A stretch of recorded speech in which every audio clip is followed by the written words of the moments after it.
입니다. 작년에 뵙고 또 이렇게 다시 또 여러분을 뵈니까 너무나도 감사하고요. 주보를 보니까 금년이 우리 양무리 교회 20주년 되는 해네요. 제가 시작하고 또 섬겨왔던 피스메이커 사역도 금년이 20주년입니다. 그래서 다음 주간에 20주년 행사들을 갔는데 그것이 제가 이번에 한국에 오게 된 가장 중요한 목적 중에 하나였습니다. 이 시간을 빌어서 우리 양무리 교회가 한국 피스메이커 사역을 이렇게 잘 후원해 주시고 또 그것으로 말미암아 이루어진 화목을 추구하는 목회자들의 모임 화목연을 또 여러분들이 지원해 주셔서 참 감사의 말씀을 드리겠습니다. 또 20주년을 맞이한 우리 양무리 교회 위에도 하나님의 은혜가 풍성하기를 바랍니다. 오늘은 제가 특별한 말씀이라기보다는 제 개인적인 신앙 간증을 좀 드릴까 합니다. 제가 나이가 이만큼 되니까 지나간 저의 삶을 돌아보게 되더군요.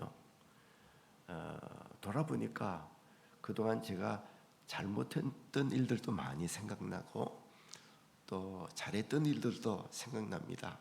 아무래도 잘못했던 것들이 더 많이 생각이 나겠지요. 그렇지만 그런 가운데에도 제가 참 잘했다 하는 것들이 생각이 나요. 여러분, 제가 지금까지 살아오면서 제일 잘한 게 뭔지 아십니까?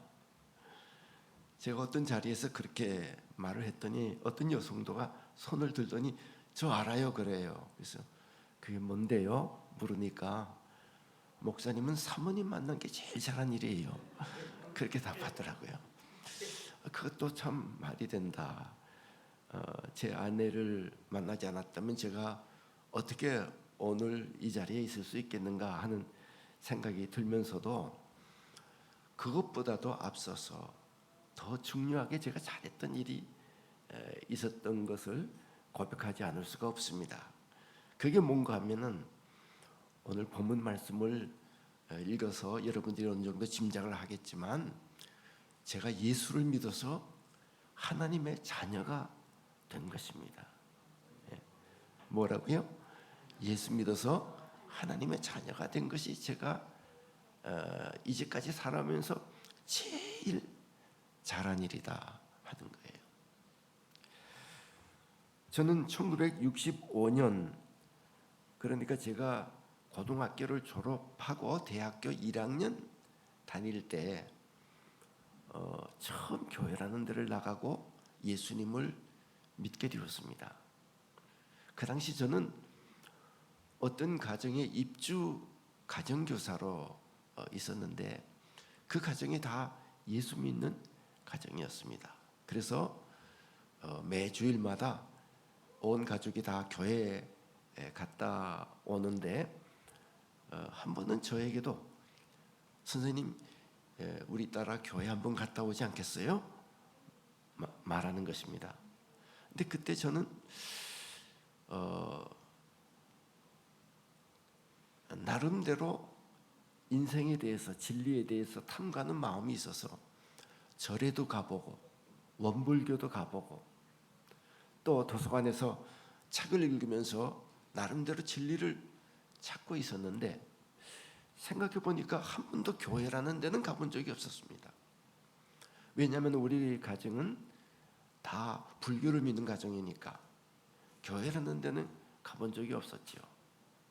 그래서 그 질문을 그 청을 받았을 때 내가 이번에 교회를 한번 가봐야 되겠다. 그렇지 않으면 내가 아주 중요한 걸 놓칠 수도 있겠다.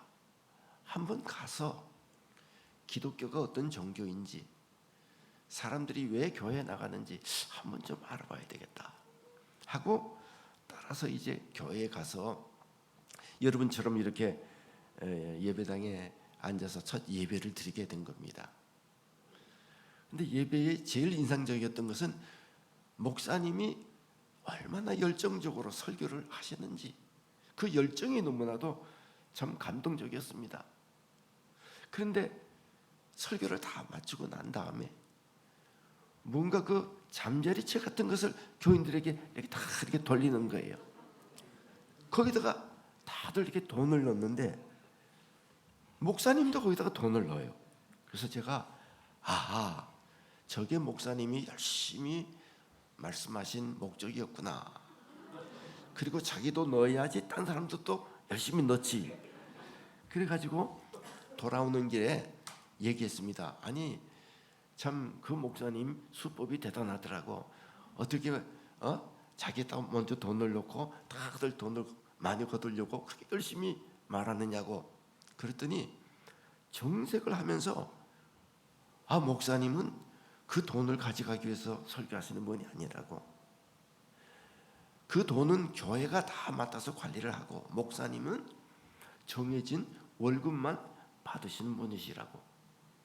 그럴 때 그렇다면 왜 그렇게 열심히 말을 할까? 그냥 적당히 해도 되는데. 그래서 그 다음부터는 목사님의 설교에 아주 귀를 기울이게 됐습니다. 도대체 무슨 말씀을 하시는 건가? 근데 가만히 들어보니까 그분이 꼭 내 마음속에 들어갔다 온 것처럼 제 얘기를 매번 하는 거예요. 내가 생각하는 것, 내가 그동안에 해왔던 것, 이걸 계속 얘기하시는 거예요. 그래서 돌아오는 길에 또 말했습니다. 누가 목사님에게 내 얘기를 했느냐고. 그러는 거 아니라고. 그랬더니 아무도 목사님에게 말한 사람도 없고 목사님은 나를 알지도 못한다는 거예요. 그러면 어떻게 나에 대해서 그렇게 잘 알듯이 그렇게 말씀을 하실까? 그래서 그때부터는 더 유심히 말씀을 듣게 되었습니다. 그뿐만 아니라 이제 성경을 좀 보게 됐죠. 그러면서 도대체 저 목사님이 전하려는 게 뭐고 성경이 말하는 게 뭔가. 그래서 나름대로 한 6개월 정도 교회 다니면서 유심히 들어보니까 그 핵심은 이거더라고요. 예수 믿어서 하나님의 자녀가 되자. 오늘 본문 말씀이었어요. 그래서 저는 좀 더 깊이 성경을 읽었습니다. 성경 첫 장부터 마지막까지 정독을 하면서 성경을 여러 번 이렇게 읽으면서 도대체 하나님의 자녀가 된다는 게 뭘 의미하고 하나님의 자녀가 되면 어떤 유익이 있어서 그러는가. 그래서 그런 것만 체크를 하면서 계속 읽었습니다. 그래서 저 나름대로 발견한 게 있었는데 그걸 여러분들하고 같이 나누려고 하는 거예요. 제가 발견한 첫째는 뭐냐면은 예수 믿어서 하나님의 자녀가 되면은 하나님을 아버지라고 부를 수 있게 되는 것입니다. 하나님을 누구라고 부른다고요? 아버지라고. 로마서 8장 15절에 보면은 너희는 다시 무서워하는 종의 영을 받지 아니하고 양자의 영을 받았으므로 우리가 아빠 아버지라고 부르짖느니라. 아니 하나님을 아버지라고 부르는 게 무슨 큰 대수라고 목사님은 저렇게 말씀하실까? 이렇게 생각하시는 분들이 있을 수 있어요. 근데 저한테는 하나님을 아버지라 부르는 게 굉장히 큰 것이었습니다. 왜냐하면 그 당시 저에게는 아버지가 안 계셨거든요. 6.25 때 아버님이 세상 떠나시고 홀로 어머니 밑에서 자랐기 때문에 아버지라고 부를 사람도 없고 아버지라고 부를 필요도 없고, 그래서 아버지라는 말은 내 입에서 아주 생소한 단어가 된 상태로 자라왔는데 교회에 와서 성경을 읽고 보니까 하나님을 아버지라고 부른다는 거예요. 그리고 특별히 기도할 때에는 예수님이 그렇게 가르치셨어요. 이렇게 기도하라. 하늘에 계신 우리 아버지요, 이렇게 기도하라. 그러니까 저는 기도하는 게 좋았습니다. 왜냐하면 기도하면 꼭 제가 저한테 아버지가 있는 것 같거든요. 그래서 저는 늘 하나님을 아버지 그러고 기도했습니다. 어떤 사람들은 주여 그렇게 기도하고 또 하나님 혹은 여호와여 이렇게 기도들을 하지만 저는 항상 기도할 때 아버지 그러고 기도를 하고, 그러면 하나님께서도 오냐 내 아들아 왔냐 이렇게 부르시고 맞아주시는 것처럼 느껴졌어요. 두 번째로 제가 발견한 것은 하나님을 아버지라고 부를 뿐만 아니라 내가 그 하나님 아버지의 상속자가 된다는 거예요. 뭐가 된다고요? 상속자가 된다는 거예요. 여러분, 상속을 받는다는 건 얼마나 참 사람들이 다 좋아하는 겁니까? 제가 그 당시 다녔던 고등학교에는 부잣집 아이들이 굉장히 많았어요. 아버지를 잘 만나서 참 많은 걸 누리고, 그리고 앞으로도 굉장히 희망이 많은 그런 아이들 속에서 저는 홀어머니 밑에서 가진 것 없이 자라고 있었고, 그리고 앞으로도 별로 그렇게 희망이 보이지를 않았습니다. 그런데 성경을 읽다 보니까 하나님이 내 아버지가 되고 나는 그의 상속자가 된다고 하는 거예요. 그러니 여러분, 나도 이제는 상속이 있다. 얼마나 그 하나님 아버지가 높으시고 부하신 분이십니까? 그분의 상속자다 내가. 그런데 나중에 제가 성경을 읽어보니까 그 상속이라는 게 내가 생각한 그런 상속은 아니더라고요.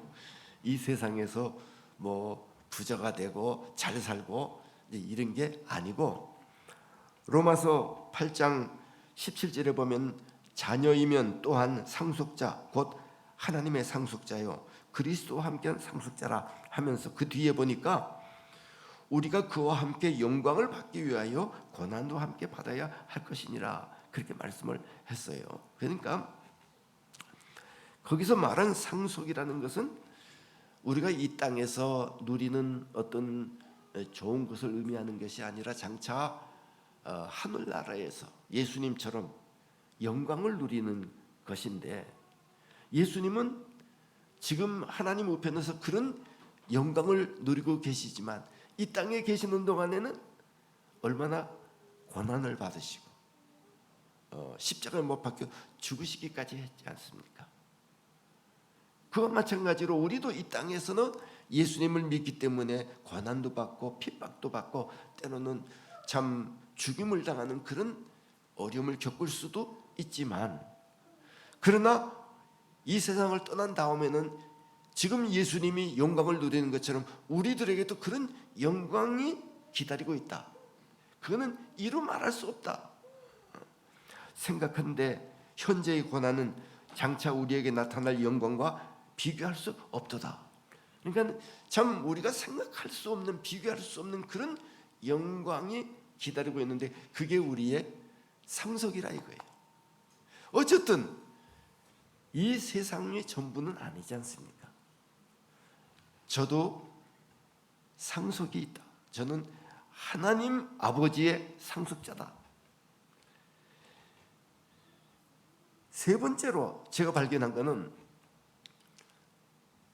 하나님의 상속자이기 때문에 하나님의 자녀들에게는 특별 경호가 따른다는 겁니다. 뭐가 따른다고요? 특별 경호가 따른다는 거예요. 이 세상에서도 높은 분들의 자녀, 부잣집의 자녀들에게는 경호가 따르지 않습니까? 저는 학교 다니면서 그런 친구들을 보았습니다.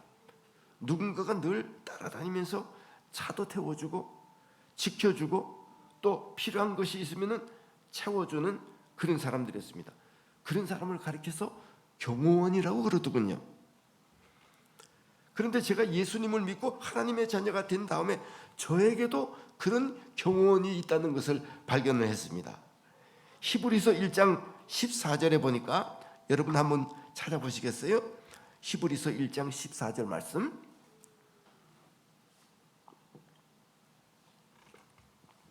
같이 한번 읽겠습니다. 모든 천사들은 섬기는 영으로서 구원받을 상속자들을 위하여 섬기라고 보내심이 아니냐. 경호의 특징이 뭡니까? 보이지 않게 남들 모르게 움직이고 필요할 때 신속하게 나타나서 지키는 것이 경호원들이 잘하는 경호입니다. 그런데 하나님께서는 가장 완벽한 경호원들을, 그것도 한 명이 아닌 수많은 경호원들을 상속자, 하나님의 상속자가 된 하나님의 자녀들을 위해서 풀어놓으신 거예요. 성경에 보니까 그런 얘기들이 많이 있더라고요. 열왕기하 6장에 보면은 그런 이야기가 있습니다. 아람 왕이 이스라엘과 싸우는데 매번 집니다. 그 이유를 알아보니까 이스라엘에는 엘리사라고 하는 선지자가 있어서 늘 왕에게 자기들보다도 앞서서 작전을 가르쳐 주는 것입니다. 그래서 이 엘리사를 없애야 되겠다고 하고서는 아람 왕이 병력을 풀어서 엘리사가 살고 있는 그 성을 완전히 포위하였습니다. 엘리사에게 게하시라고 하는 하인이 있었는데 그가 나가보니까 성을 삥 둘러서 아람 군대가 진치고 있는 것을 보고 질급을 해서 집에 돌아와서 주인에게 그 사실을 알렸습니다. 그때 엘리사가 하나님께 기도했습니다. 하나님이요, 이 종의 눈을 열어주셔서 하나님이 어떻게 우리를 지키고 계시다는 것을 보게 해 주십시오. 그랬더니 하나님이 그의 기도를 들으셔서 게하시의 눈을 열어주셨는데 그가 보니까 엘리사의 집을 삥 둘러서 불말과 불병거가 가족이 지키고 있는 것입니다. 그러니까 아무리 아람 군대가 숫자가 많아도 하나님의 이 불말과 불병거 천사들이 아니겠습니까? 천사들이 지키고 있으니까 문제가 없는 것이죠. 여러분, 이런 이야기 성경에서 읽을 때 그냥 지나가는 이야기구나 읽으면 안 되는 거죠. 저는 그걸 읽으면서 그렇다. 나에게도 보이지 않지만 이런 수많은 천군 천사들이 나의 경호를 하고 있다. 왜? 내가 하나님의 자녀이기 때문에, 하나님의 상속자이기 때문에 아무도 나를 건드리지 못하게 나를 지키고 계시는구나. 근데 사실 제가 그동안에 살아오면서 보니까요, 그런 일들이 많이 있었어요. 큰 교통사고에서 죽을 뻔했는데 건져주셨다든지, 또 큰 질병에 들어서 죽을 뻔한 일도 있었지만 거기서 건져주셨다든지. 참 우리가 살아오는데 사고들이 왜 없겠습니까? 질병이나 또 어떤 때는 경제적인 어떤 파멸에 들어갈 뻔했는데 거기서 벗어나게 해주셨다든지. 참 이런 것들을 경험을 할 때 이게 누군가의 힘이 나를 지키고 있다는 것을 느낄 수 있었던 거예요. 그게 누구냐 하면은 하나님이 풀어놓으신 천사들인 거죠. 또 한 가지, 하나님의 자녀들에게는요 집이 생깁니다. 뭐가 생긴다고요? 집이 생깁니다. 여러분, 우리가 이 세상에서도 살아가는데 집이 얼마나 중요합니까? 집이 없으면 얼마나 힘듭니까? 요즘도 그렇지만 제가 예수 믿을 그때쯤에도 마찬가지였습니다. 제 친구들은 다 대궐 집 같은 데서 걱정 없이 사는데 우리는 가난하니까 단칸방에서 제 어머니하고 제 동생하고 저하고 이제 다 큰 고등학생 된 아들들 데리고 어머니가 단칸방에서 살리니까 얼마나 힘들으셨겠어요. 그래서 가운데다가 헝겊을 치고 안쪽에는 어머님이 지내시고 바깥에 우리가 이런 때도 있었습니다.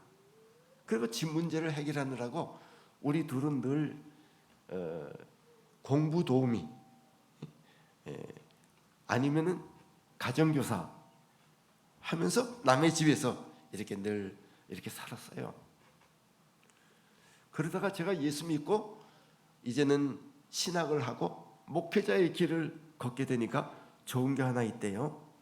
교회에서 사택을 제공해 주는 거예요. 그래서 목회 40년을 하는 동안에 집 걱정 안 하고 교회 사택에서 잘 지냈습니다. 근데 은퇴를 하고 나니까 또다시 집 문제가 생겨요. 그래가지고서 어떻게 해가지고서 전셋집을 얻어서 이제 한 2년 살았는데 2년 지나니까 전셋값이 또 이렇게 오르는 거예요. 아니 도저히 감당이 안 되는 거예요. 그래서 할 수 없어서 미국에 있는 딸네 집에 가서 얹혀 살게 되었습니다. 그러다가 한국에 나올 때가 되면은 한국에 와서는 교회 선교관에 좀 신세를 지면서 그러면서 또 여기저기 옮겨 다니면서 집 없는 고생을 좀 했어요. 그러다가 요즘에 와서는 제가 집 부자가 됐습니다. 무슨 부자가 됐다고요?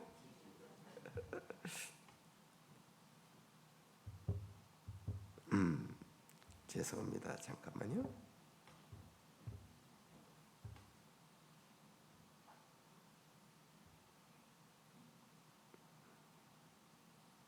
예.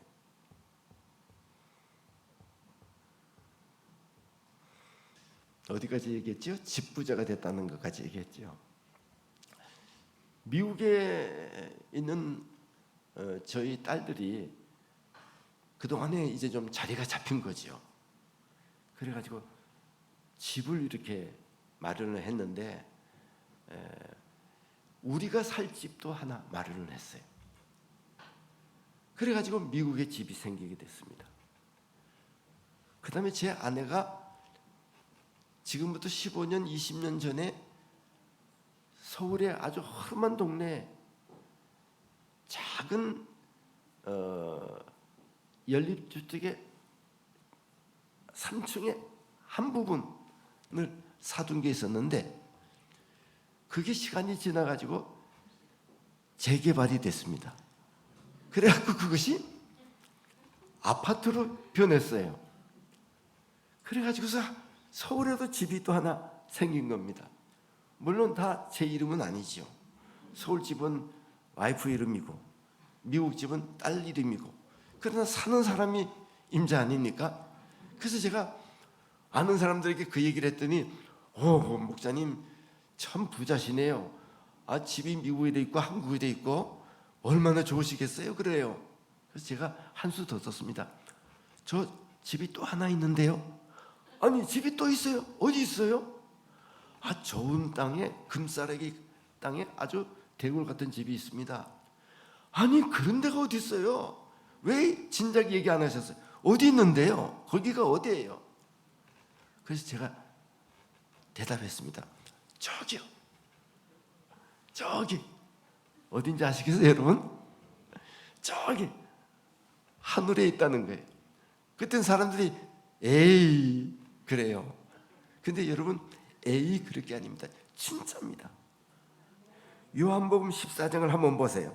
요한복음 14장 1절 2절을 한번 보는데 한번 읽어볼까요? 요한복음 14장 1절 시작.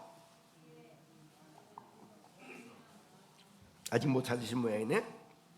요한복음 14장 1절 제가 읽습니다. 너희는 마음에 근심하지 말라. 하나님을 믿으니 또 나를 믿으라. 2절에 내 아버지 집에 거할 곳이 많도다. 거기까지만. 영어 성경 킹 제임스 버전에 보면은 여기 거할 곳이 많다는 말을 In my father's house there are many mansions. 그렇게 써 있습니다. 맨션이라는 말 아시죠, 여러분들? 맨션이라는 것은 어떤 집을 가리켜서 쓰는 말입니까? 아주 크고 좋은 집을 가리킬 때 쓰는 말이 맨션인데, 이 킹 제임스 버전에 내 아버지의 집에 맨션들이 많다 이렇게 얘기하셨어요. 그러니까 예수님께서 가셔서 우리를 위해서 맨션들을 다 준비하고 계시고, 다 준비가 되면은 오셔서 우리를 데리고 그곳에 가서 영원히 살게 해주시겠다, 그렇게 말씀을 하신 것이죠. 그러니까 지금도 열심히 준비하고 계세요. 아직 준비가 안 된 거는 사실은 그쪽이 준비가 안 된 게 아니라 그곳에 갈 내가 준비가 안 된 거예요. 아직도 이 땅에서 내가 씻어야 될 것도 있고 고쳐야 될 것도 있고, 아니 그래도 그 맨션에 하늘날 하나님의 집에 가서 살려면 뭔가 좀 갖추어져야 될 거 아니에요. 그게 아직도 덜 갖추어져서 이 땅에 있는 동안에 하나님이 잘 갖추는 준비를 하시는 거예요. 그러나 준비가 되면은 언젠가는 나는 거기서 살게 될 것입니다. 왜냐하면은 하나님이 내 아버지니까. 내 아버지의 집에 있는 게 당연하잖아요. 여러분, 이 땅에서는 우리가 어디서 사느냐 하는 것이 조금 불편하고 편한 것 차이지 영원한 게 아니에요. 왜냐하면 우리의 삶 자체가 이 땅에서 영원히 사는 게 아니니까. 근데 문제는 이 땅을 떠난 다음입니다. 이 세상을 떠난 다음에 어디서 사느냐는 것은 영원한 문제예요. 영원히 사는 것인데 어디 가서 사느냐. 저는 우리나라 대통령들 보면은 참 안 됐다 하는 생각이 들어요. 왜냐하면 대통령 시절에는 청와대 사시다가 그 다음에 마치고 난 다음에 어디들 가세요? 어디들 가세요? 다들 가시는 데가 있어요. 좋은 데 가지를 않아요. 그래서 거기 가서 고생하시고, 물론 이 세상이니까 또 얼마 있다가 나오시기도 하시고 그러기는 하지만, 그래서 야, 저렇게 되려고 대통령이 되셨는가 하는 생각이 들어요. 근데 여러분, 우리가 이 세상을 살다가 누구나 다 이 세상을 떠날 터인데, 이 세상에서 아무리 좋은 집에서 잘 살더라도 이 세상을 마친 다음에 어디 가느냐가 중요한데, 여러분, 대통령들이야 그 감옥이라고 하는데도 잠시 있다가 나올 수도 있고, 거기는 그래도 인권이 있는 데지만, 성경에도 말했잖아요. 한 번 죽는 것은 사람에게 정하신 것이지만 그 후에는 뭐가 있다고요? 심판이 있겠다고 그랬는데, 정말 형벌이 있는 그곳에 가서 말하기도 싫은 지옥이라는 데 가서 영원히 산다고 하면 어떻게 되겠어요? 그런데 예수 믿는 사람에게는 하나님 아버지 집이 기다리고 있다는 거죠. 이게 얼마나 참 감사한 일입니까? 요즘 우리 친구들 만나면은, 야, 우리가 지금까지는 이렇게 따로 떨어져서 살 수 있지만 점점 더 운전도 못하지. 그러니까 우리가 어디 다 가서 좀 좋은 데 가가지고 같이 모여서 살았으면 좋겠다. 같이 모여서 살았으면 좋겠다. 좋은데 세상에 그런 데가 어디 있어요? 그래도 열심히 찾아다녀요. 지금도 한국에 나와가지고 어디가 좋은가 거기 가서 살자고. 근데 그래봐야 거기서도 좋으면 얼마나 좋겠습니까? 그런데 저는 우리 양무리교회 성도들하고 함께 앞으로 우리가 이 세상을 떠난다면 우리가 사실은 다 같이 살 사람들이에요. 어디서? 예수님이 말한 내 아버지의 집에서 각자 뭐가 준비됐다고요? 맨션들이 다, 우리 맨션들 하나씩 가지고 하나님 아버지의 집이 얼마나, 말은 집이라고 그랬지만 나라예요. 거기서 우리가 다 같이, 우리 다 한 동네에서 사십시다. 예, 그렇게 살게 되어 있어요. 어떻게 하면은 예수님을 믿어서 하나님의 자녀가 돼요. 그런데 이렇게 하나님의 자녀들에게는 특권만 있는 게 아니라 의무도 있더라고요. 책임도 있어요. 히브리서 12장에 보면은 6절부터 그런 말씀이 있습니다. 주께서 그 사랑하시는 자를 징계하시고 그의 받으시는 아들마다 채찍질 하심이니라 하였으니 너희가 참음은 징계를 받기 위함이라. 하나님이 아들과 같이 너희를 대우하시나니 어찌 아비가 징계하지 않는 아들이 있으리요. 징계는 다 받는 것이거늘 너희에게 없으면 사생자요 참 아들이 아니니라. 하나님은 자기 자녀들이 잘못된 길로 갈 때 그냥 놔두지 않으시고 때로는 꾸짖으시고 때로는 징계도 하시고 채찍질도 하시고 그런 하나님인데, 그런 것마저도 하나님이 우리를 사랑하기 때문에 허락하시는 것이고, 그렇기 때문에 그것이 진짜 자녀의 참 책임이고 특징이 된다는 거죠. 저도 예수님 믿고 하나님의 자녀가 되었고 좋은 것만 경험한 거 아닙니다. 때로는 하나님이 굉장히 무서우세요. 그래서 저를 때리기도 하시고 때로는 질병으로 때로는 사고를 이렇게 겪게 하시고 그리고 여러 가지 그 방법으로 저를 치시고 힘들게 하시는데, 제일 힘든 거는 저를 때리기만 하는 게 아니라 제 아내나 아이들을 치시는 경우들도 있었습니다. 성경에 보면은 다윗도 하나님 앞에서 잘못했을 때 그 백성들을 치시니까 나중에 다윗이 그러잖아요. 제발 왜 나를 때리시지? 왜 이 무고한 백성을 치십니까? 그렇듯이 하나님이 우리가 잘못될 때는 이렇게 채찍질하시고 징계를 하시는데, 지나고 보니까 그것도 감사한 일이에요. 그게 진짜 내가 하나님의 자녀가 된 증거구나 하는 것을 깨닫게 된 거지. 그래서 제가 예수를 믿고 하나님의 자녀가 되어서 참 이런 축복들을 많이 누렸습니다. 하나님을 아버지라 부르게 되었고 하나님의 상속자가 되었고 또 하나님의 특별 경호를 받으면서 살아왔고 하나님이 준비하신 집을 누리게 되었고, 그리고 때로는 하나님의 사랑의 채찍을 경험하기도 하였습니다. 아마 저처럼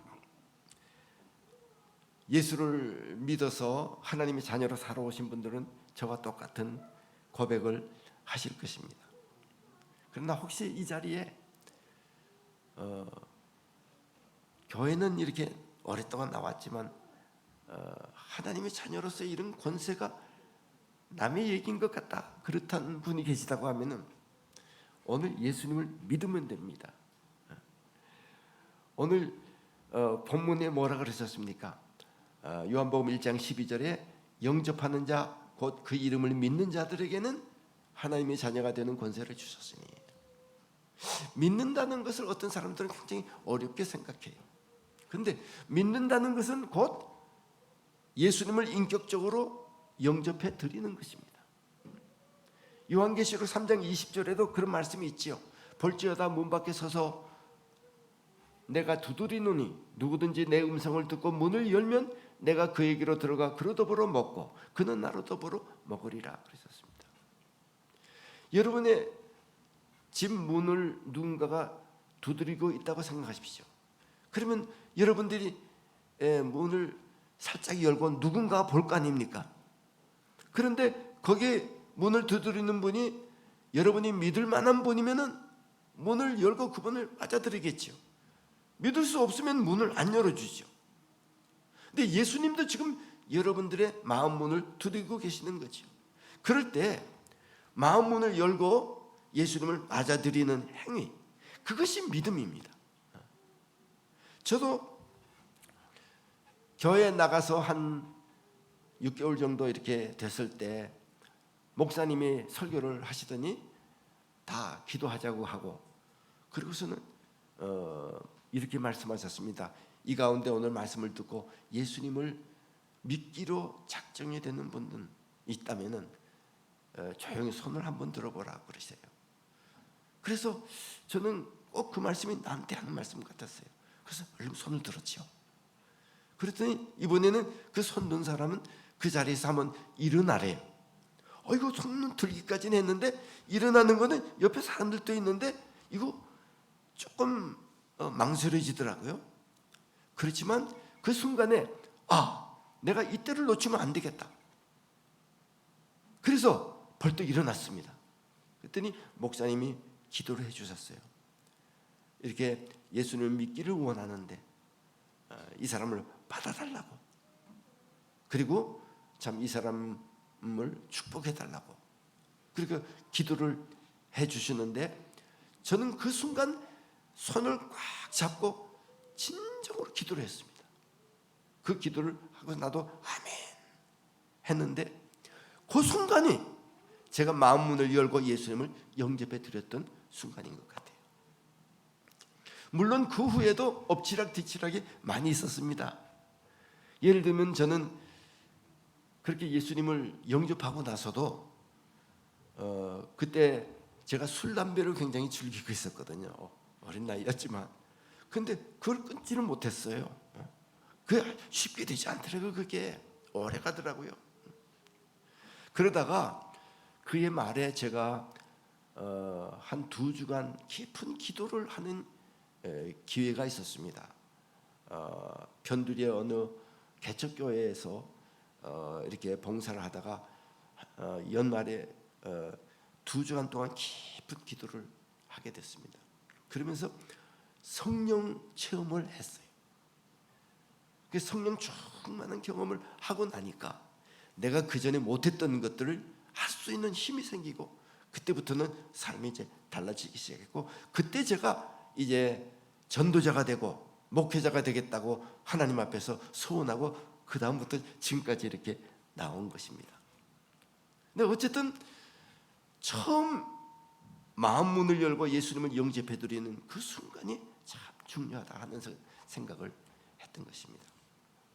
저는 우리 양무리교회 성도들 다 저처럼 예수 믿어서 하나님의 자녀가 되어 그 특권을 다 누리시는 여러분들이 줄을 믿고, 혹시 또 그렇지 않다면 오늘 예수님을 영접해 드리는 그런 계기를 삼았으면 좋겠습니다. 우리 같이 한번 기도할까요?